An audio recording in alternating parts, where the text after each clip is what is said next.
This is the Meaning Business Podcast, your go-to source for business tips, advice, growth, and exit strategies, hosted by Bruce Kudry and Peter Spinder.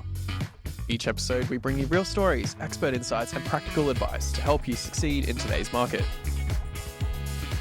Let's dive in.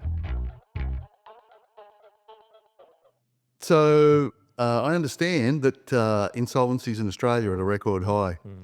Never been higher. And so we thought we'd get someone who's an expert on insolvency or keeping people out of going to insolvency today. We've brought a guy named Hank de Jonge along from de Jonge Reed.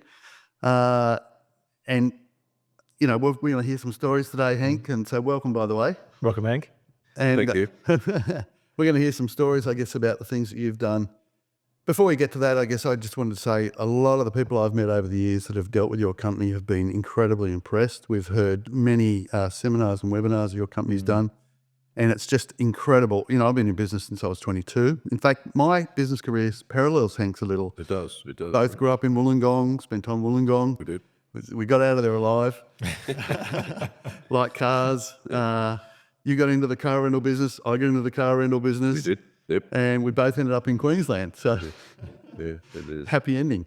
But both of us have had, you know, ups and downs in our career in that period. But yeah, the people that work with me that have been able to, you know, experience and see and witness the things that de Jonge Reed have done it's been amazing. It really is incredible. So we wanted to sort of bring that out today. And as I say, insolvencies are at the highest level they've ever been. And so did you want to just talk about that a little bit, Hank? Why it's that way? Yeah, no, thanks, Bruce, and thanks very much for inviting me along. It's a privilege. It's really been interesting. I've been in this space now for about 19 years, and the amount of insolvencies that we're now seeing are at the highest level, as you've said, and it's a direct result from COVID. During COVID, the ATO basically shut down and really didn't chase anybody, and that went on for 3 or 4 years. Now that tap has now been turned on, and the aggression from the ATO in relation to collecting this debt, and rightly so, I suppose, you know, it's money that's owed, is more aggressive than we've ever seen. So it's certainly we're seeing lots of new methods that the ATO are using to what they say create conversations. Because basically what they want is engagement, Right. And the ATO are sick of people really sticking their heads in the sand. Which a lot of people do. Oh, 100%. So they're certainly putting new tools in place to get this level of engagement happening, and we'll talk a little bit about that today. Yes. But that's without a doubt, it's a very, very active space at the moment. It's interesting, that whole topic of putting your head in the sand. Yes. We see this every single day with business owners. You know, something happens in business and they don't like it, you avoid it. And it's almost like this internal tendency as human beings that we're psychologically going to go away from this threat, and we go towards things that we like to talk about. Nah, that doesn't exist. Yes. Yeah, you're right. I mean, forever, when I had service stations, I can remember when FPOS came in to replace the old credit card, and I was so reluctant. Oh no, I want a hard copy bit of paper, you know. We're so reluctant to embrace things, and we do bury our heads in the sand. We do, but I guess one of the messages that we want to share with business owners today is that if you are in that situation where you feel like, okay, the pressure's building up, you've got problems in the business, it's actually not the end of the world. And if you seek the right advice and seek it in a timely manner, there is actually ways that you can get around that, and that's part of our discussion today. Yeah, and I think the starting point for me is that many, many business owners, and hopefully people listening this day, feel like they're in a corner and there is absolutely no way out. And quite often they'll talk to their advisors who probably don't know as well as Hank does and your team that there are options and how to use those. There certainly are. There's lots of options, without a doubt. Yep. Which I only learnt in the last 10 years from hearing what you guys can do. Many people are stuck in the corner, feel there's no way out, and they're either shut down or do something drastic, and that's not always the right way to go. There are many options, and we just want to help people to become aware of that fact today. And in fact, we'll insert a couple of clips from people today in this podcast who've witnessed what they can do with Hank and others, like Ashley in your company. What I really like about de Jong Reed is the fact that, Hank, you're actually talking from experience. So do you want to share a little bit about your story and how it all started? Yeah, certainly will. I started the firm off 19 years ago, 20 years ago, because I went through an insolvency situation myself. And I had a company reasonably successful on the Gold Coast. We turned over, 6 or 7 mil a year. Life was pretty good, had the Porsches and nice homes and all of that type of stuff. We had September 11 come along, and because our market was international tourism, during September 11, people just stopped traveling. So our turnover went from 6 or 7 mil down to about 3. Wow. Our overheads were fixed, so we had fixed overheads in place, like lots of people. And to scale that back just was not something that was feasible in a very, very short period of time. I had a really good accountant, really good lawyer. So I sat down with these guys and said, listen, how do I save the house? How do I save the car? How do I get out of this the best way possible? And they said, look, not our forte. Go and see an insolvency practitioner. So I did. I drove into Brisbane. I sat down with one of these guys and I asked him the same questions. And what he said to me was really interesting. He said, look, I know how to move stuff around legally. I know how you can do all of that stuff. But if I advise you on how to do that, I conflict myself out of a job. Because I, as the insolvency practitioner, have got a fiduciary duty to get the best result for Creditors. not you, the director. And I remember I left that meeting really scared and upset because there was one thing that was important to me was my family. At that point of time, my family was all that mattered. The most important thing. So I ended up engaging the guy because I didn't have a choice. The phone was ringing. I didn't know what to do, so I engaged the guy. But about 3 months later, I was made personally bankrupt due to personal guarantees. So we lost the house, we lost the cars, lost everything. So I was about 35, I would say, in my life. And having to start again from nothing is very difficult. And I found, like my son was probably about, 15 at the time or something, and his motorbike was broken, and I just didn't have the coin to repair it, and that is something that never happened before, and I found that stuff emotionally really difficult. My marriage went through difficult times, and we survived, which was great, but I mean, emotionally, you feel like a failure, you feel, and that's what the biggest thing that I took away from that. As I went through bankruptcy, I realised I didn't have to have lost the house. I could have kept the car. I could have kept the business if I knew how the game worked, and I worked it out pretty quickly. So I set up a firm, de Jong Reed, 19 years ago, to do nothing but offer company directors and individuals no-nonsense direct advice on how best to project manage an insolvency event. And that idea is been reasonably successful. We've now got just over 30-odd staff. We're in Sydney, Melbourne and Brisbane, but we do work throughout the country. And all we do every day of the week is help people through these type of situations. But our service offering is different to the degree that we come up with a strategy, but then we hold the client's hand through the implementation because it's the emotional side that's just as taxing as anything else. So that's what we're about. We don't charge for our initial consultations. They're all free. We've done that on purpose because we just want people to be comfortable to come and sit down with us, share, and we can explore opportunities. So that's the history of the firm. Yeah, It's fantastic. So it's 19 years and it is. going Still well. strong. And it's not about being economically viable from my outsider's point of view. It's the fact that you've been able to give such great results and advice to people. That's really the impressive thing to me.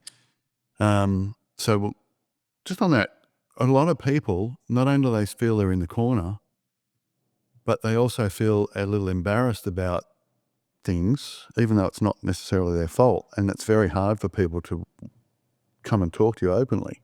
I guess that must be the first thing you've got to kind of get over. Yeah, it is. And quite often, and you're 100% right, because the success of a strategy that we put together for our clients really requires openness from the client. We really need to understand That trust.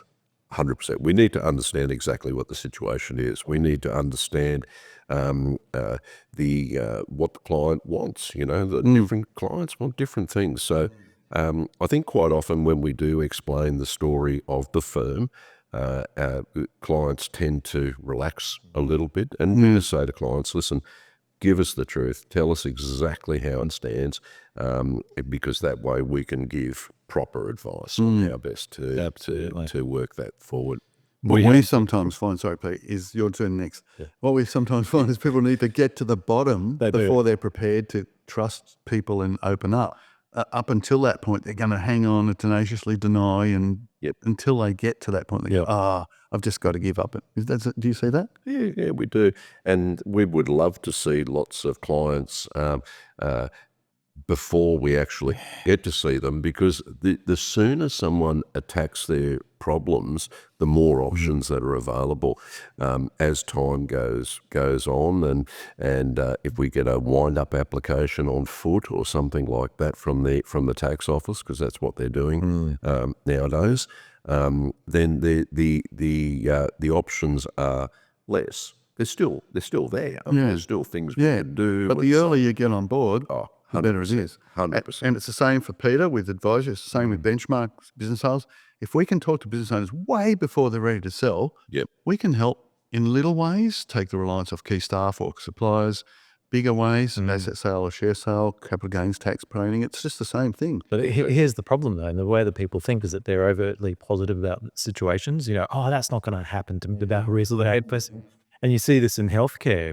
I've come out of a healthcare background, and quite often you see someone doing the wrong things, and the medical doctor's trying to say, "Hey, listen, stop smoking or doing whatever you're doing." Oh, no, that's in the future, 70.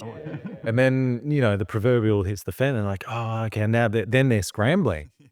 And we see this, like you said, in business sales and advisory field.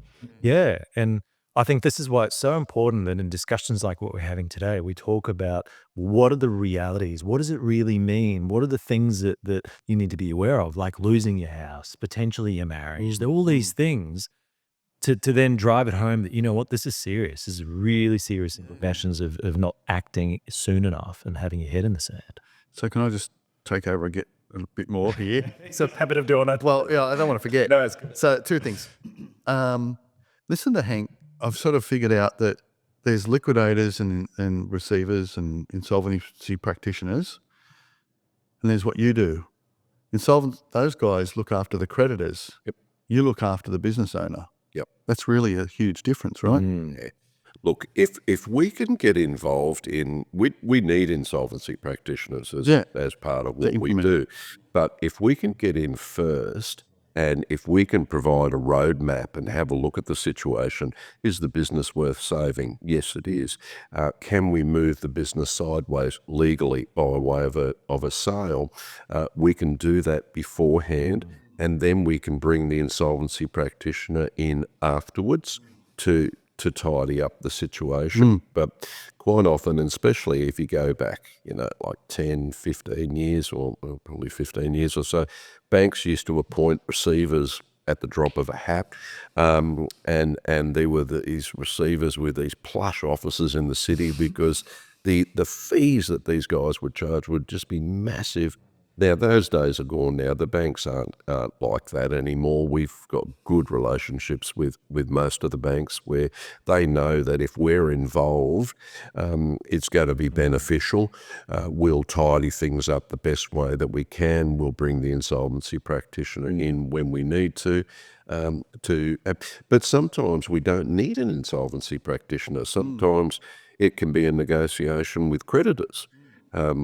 Sometimes it could be a refinance, and sometimes it just needs. I think the biggest thing when a business is in strife and the director's under pressure, they can't think clearly, and it's sometimes just having the benefit of having someone else to step in to have a look at the situation and come up with alternatives makes a big difference. And how deep do you get? So you mentioned before that you develop the strategy and you assist in implementing that. Does that mean you get hands-on? So do you call creditors? Do you take those sort of steps? Well, I'll tell you how we do it. So if a client's introduced to us, we'll sit down with that client either via Teams or in person, get an understanding of the situation. We'll ask for certain supporting documentation so we can make an educated judgment on where they stand. And then from there, we'll have a look and we'll go, righto, based on where you're at and what you're trying to achieve, this is what we think you should do. All our advice is in writing. We have got a full-time compliance manager who signs off on every proposal done by our team. We then get the client on board. Now, it depends on the job. Quite often, discussions with creditors are quite often better direct from the director because that relationship is in place. With banks, quite often we get involved. If there is just a handful of creditors that need to be spoken to or a couple of key creditors, well, obviously, yes, we're happy to get involved. But for us, there's no cookie cutter approach. Every job is bespoke. Unique. Yeah, is unique. So, and we will tailor that job based on what's required. You were just saying before, Hank, that in the last 12 weeks or 13 weeks, you've done about 12 of these.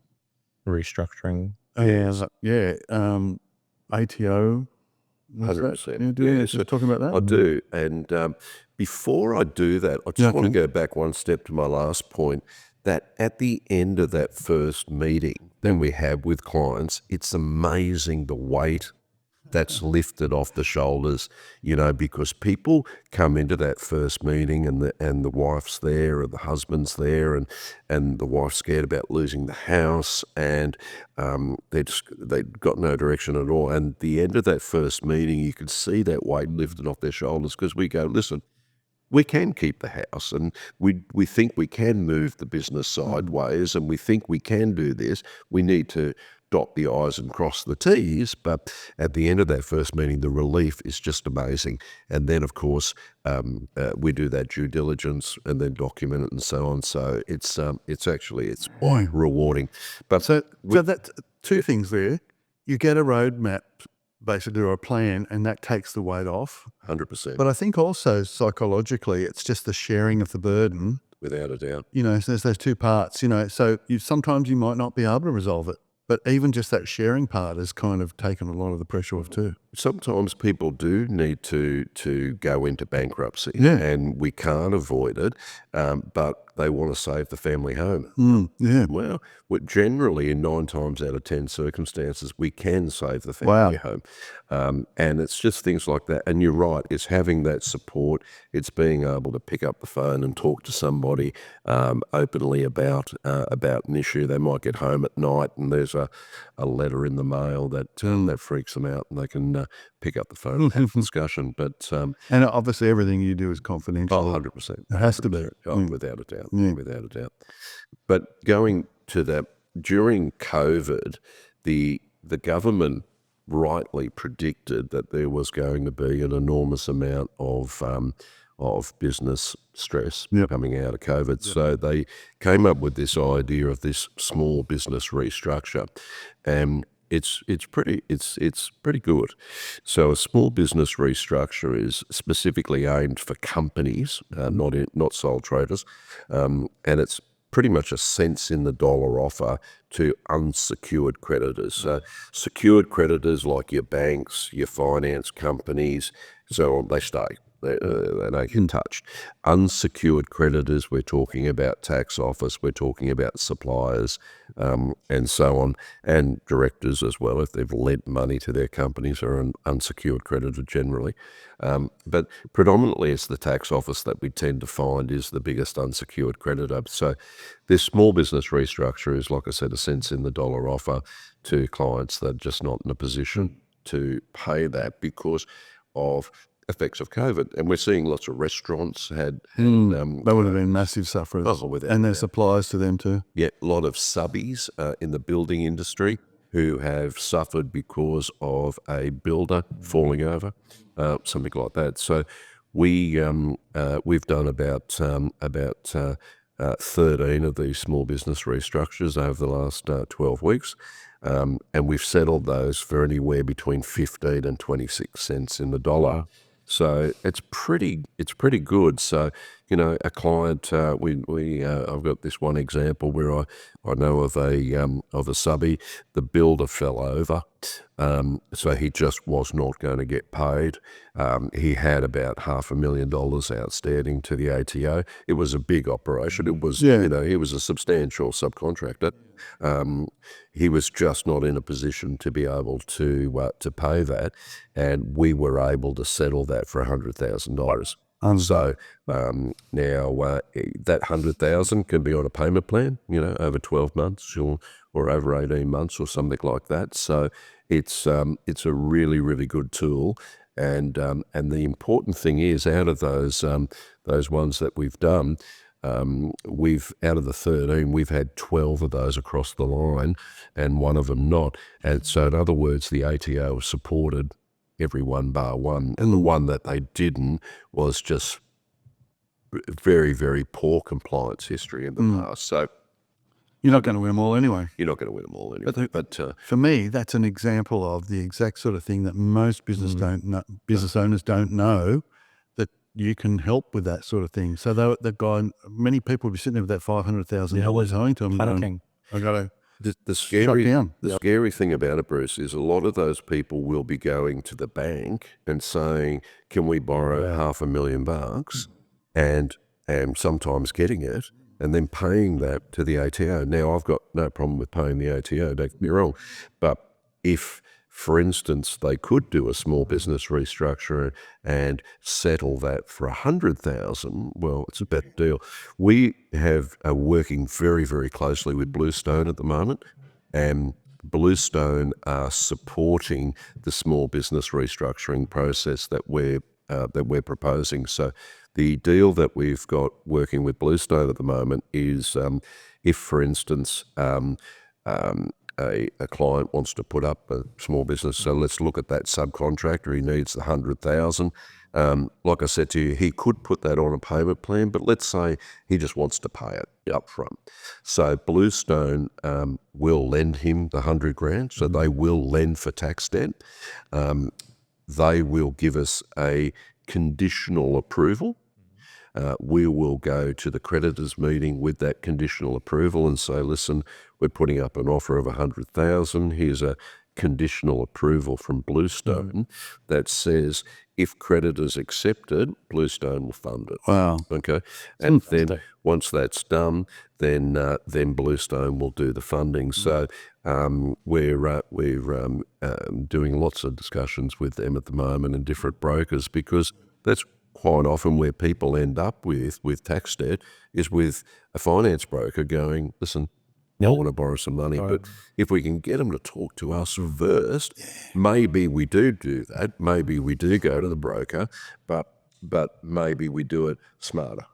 And that's what I guess, I'd like hopefully people watching this will realise, not if there is an issue, they come to you first. 100%. But I think there's another element that I'm just learning, which is that I think any business owner, you can probably help them by just looking at their structure and sort of maybe giving some advice about how they can look at options for their structure. So it's preemptive, so I don't have any problems. Yeah, but everything's fine.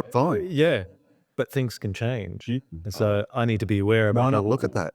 what could impact my business. It's interesting because we see lots and lots of businesses, and the ones that are the easiest to help are the ones that got the right structure in place. And the correct structure is basically asset holding entity, trading entity, license agreement in place between the asset holding entity and the trading entity. The advantage of a structure like that is the asset holding entity would own the IP, would own the telephone numbers, the website, the motor vehicles, the plant equipment, and it would be then renting that to the trading entity. And that entity also has the creditors and debtors. The creditors and debtors will be sitting in the trading entity. Okay. So what happens is if, for instance, a workplace accident, or the business gets sued, or there is an event that causes an insurmountable debt position, we could restructure that business. Well, first thing you do is you cancel that license agreement. So that means the assets are separated from the trading entity. We could then engage a new company to run the business, because again, it's owned by the asset holding entity. And then we can deal with the issues that are in that the trading entity. Okay. Now it's not that easy, because obviously there is quite often contracts in place in the trading entity, and there are debtors and creditors in the trading entity. But the advantage of it is the real assets of the business are separated, and if that type of structure is gold in relation to managing insolvency. So that's a prevention rather than cure. Yep.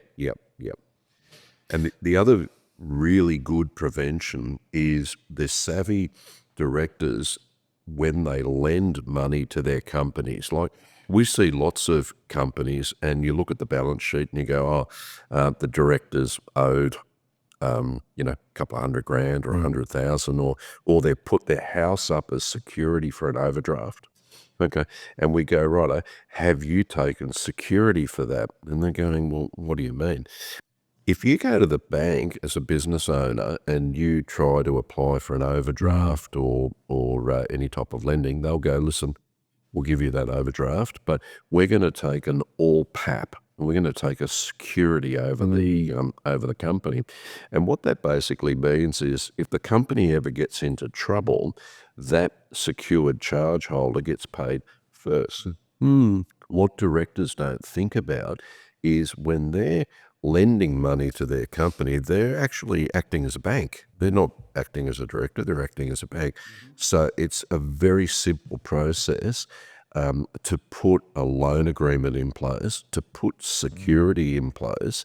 And what that means is, if the company ever gets into trouble, that person gets paid first. And it's an inexpensive process. It's less than $1,000 to put that in place, and that's for lifetime. That's in place, and that's, if there's extra money lent at any time, that's covered under that agreement. So anyone who's interested in that, by all means, touch base with our firm, and we can put you onto the right people to put that in place. But that's another preemptive tool that can be put into place, which is just gold. That might actually make things cleaner from a will or an inheritance point of view too, possibly. Yeah, potentially. Yep. Can we jump back to the tax office for a second? You mentioned COVID, and we know we're a couple of years past COVID. So tax office, ATO, a little bit lenient over that period. They're ramping up the aggression. What does that mean now? What do we need to be aware of? What's changing in that space? So I feel like, and we had this discussion before the podcast, and you mentioned that example, I feel like there's some things that business owners need to be aware of at the moment. Yeah, without a doubt. We have the ATO as a guest speaker at our webinars once a year, and it's good. Although, anyway, once a year, last 2 Drilling years. participants. Hopefully they keep coming back. But it is good, and the message that came through at our latest webinar was communication. They want engagement. Okay, so in other words, they're getting tired of directors sticking their heads in the sand, not communicating. So what they've done is, they've got probably 3 main tools in their arsenal, and they're using them all very heavily at the moment. Now, one of them's a new one, and it's quite devastating. So it's the fact that the ATO's got the ability to report an overdue tax debt to credit reporting agencies. Okay. Now, there are certain criteria before they can do that, so I'm just going to skim through that. But the effect of that is, and I had a client not so long ago, we're on a payment plan with the ATO, defaulted on that payment plan. They reckon it's technical default, but anyway, they defaulted. The ATO then reported that default on their on the company's credit report, and the next day, Laminex rang up, major supplier, and said, "Listen, we've got to stop credit." And the guy said, "Well, Why? Because, I've always paid you on time. I don't owe you any No money at the worries. moment. Well, within terms, so Yep. and so on. And what Laminex said is it's not due to us. It's our insurers who are saying that we're not going to give you cover anymore. Now, that client didn't have that with one supplier, had it with numerous suppliers. So suppliers are nowadays getting savvy. They're using Creditor Watch. They're using those type of Yeah. tools, and suppliers are being careful. And So that guy went on COD? he went on COD. So all of a sudden, his business pretty much stopped because he didn't have the cash Yeah. to operate. Now, we were able to raise him some short-term money quickly so he could trade COD, but it's a devastating effect. And the other tool is directors' penalty notices, where they'll make a company director personally liable for tax debt.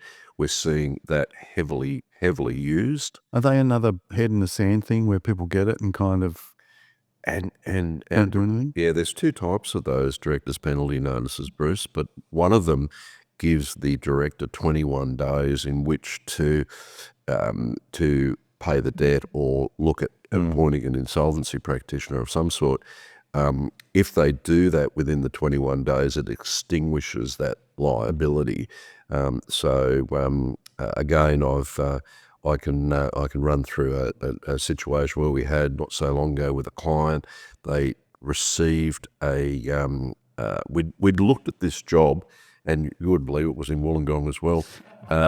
We looked at this job about a year beforehand, and we said to this client, "You've got to do a restructure." We've worked through a plan. He had about 800 grand owing to the tax office at the time, and we were pretty much able to move that business sideways legally, and it would have cost him maybe $100,000 to do that. It was a good strategy, and it would have brought finality to that tax debt because there was no personal liability. Now, the client didn't engage at the time. He rang us up about a year later, and he'd received these directors' penalty notices in the mail. Now, we only had a couple of days in which to enact a strategy to take away that personal liability. Now, we were able to do that. We were able to sell the business across to a new entity legally, and we were then able to liquidate that company.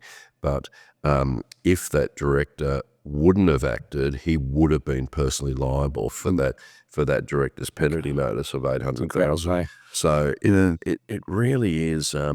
Not sticking your head in the sand is just no longer the answer, really. Never was. Communication and engagement, so Yeah. powerful.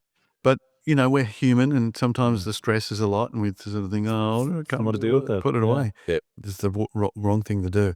There's so many things that de Jonge Reed can help business owners with. It's amazing. So many facets. I'm sure you can't cure everything, probably can't cure cancer and that sort of stuff. I was just going to say, I was in Melbourne last week, and in a suburb, Oakley, 3 businesses had been firebombed, not recently, a while ago. And you can probably imagine there's some underworld sort of stuff happening there probably. Yep. But the adjoining businesses, and one of them was a strong cash flow generated business, very successful business, but a cash business, very strong. Yep. Relied on its location. Because the building next door had been burnt down, their premises, which they rent, is damaged. So it's been 10 months they haven't been able to trade out of that. That's the sort of thing you can't predict that's going to happen, right? But they have debts because their business is such a strong cash flow generator. They have debts on other assets that they're acquiring, properties and so on, that they can't service because they don't have that cash flow now. So you just never know how something can go wrong and how quickly it can go wrong and how long it's going to take to correct it. So how do we? Sorry, go for it. No, you're right. That's why having those structures in place where directors' loans are secured, having Separation. that stuff is key because you can at least then deal with those type of situations in a better way. Yeah. Absolutely. So how do we find out about de Jonge Reed? How do we? What do I type into Google if I'm, if I'm looking for your services? What do I look for? Sure. Okay. Well, obviously you can find us by searching our website, de Jonge Reed. I better just say that the spelling is DEJONGEREAD. That's it. That's correct. We'll put a link in the video on there. It's easy to not get the JONGE right. Probably be good to put a link in. Yeah, we'll put it. And that's why I'm asking. So, what do I type into Google to make sure you come up? Yeah. So if we can share a link, that would be ideal, because the spelling can be a little bit tricky. But look, our team really care about the results that we get, and that's why we get the reviews that we get And the from our outcomes. clients, Yeah. and the outcomes. Is because they really care, and we spend a lot of time researching these jobs beforehand, before we put it on paper, because we play to win. We don't. When we do a job, we want it to work. Yeah, that's great. Yeah, that's it. So we normally finish these things by just saying, what's your takeaway? So, Pete, have you got a takeaway today? Look, the biggest takeaway for me is the reaffirmation that communication and engagement with advisors early in the piece is critical. In fact, I'd be saying to anyone who's at the moment thinking of buying a business or starting a business, start thinking about these sort of things. Put this in your business plan. Make sure that you have contact details for de Jonge Read and those sort of advisors. And the second one is take your head out of the sand and you've got to accept reality and work towards a strategy to help your business and not hide away from it. Yeah, and for me, prevention is better than cure. For me, it's it's just amazing how many things you guys can help with, and how little business owners know about that service and that facility. So if we can help people to figure out and find out a little bit more about what you can do, I think it's a great benefit for everyone. So thanks, Hank, for coming in today. I know you're a really busy man, and I really appreciate you joining us today. Thank you. And just in closing, I think there's 2 points there, and just to reiterate on what you were saying there, Peter. For the new business owner, having that loan agreement in place from day one, having the right structure in place from day one, very, very important, and we are happy to assist with that.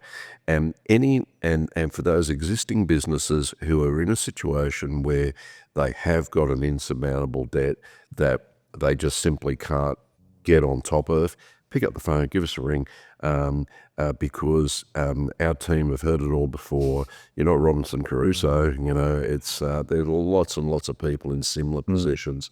Let's have a chat about it. And even if it's just a chat at that stage, and you go away and go, okay, well, at least I've got a better understanding, you sleep a little bit better at night. Yeah. Yeah. That peace of mind is very valuable. Absolutely.